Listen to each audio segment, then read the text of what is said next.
Dumadami na naman yung dinudukot sa Maynila. Gabo, sigurado ako sa gagawin natin. Yung mga armado yung sindikato na yan eh. Mamamatay lang tayo. Kaya nga kailangan na nating kumilos. Hindi tayo pwedeng pumayag na mangyari uli ito.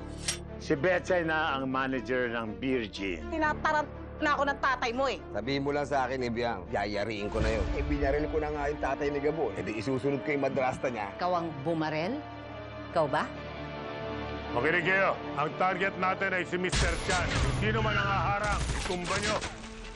Mga walang iyakang bagsak na hindi sila lumalaban ng patas. Sa oras na malaman kung may kinalaman yung magulang mo, magsama-sama kayo dyan sa kulungan. Hindi sila naniniwala sa batas.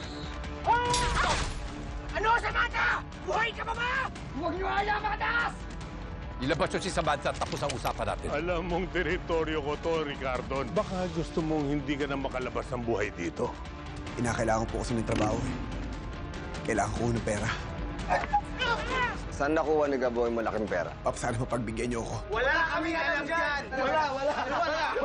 Hindi ka na tagalan sa usapan! Kahit pa sa inyo kami! Wala kaming alam! Sige, tumban niyo na!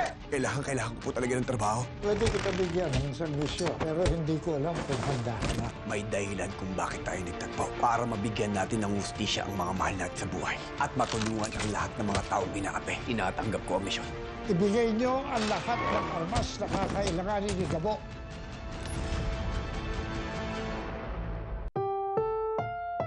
Ang susunod na programa ay rated PG.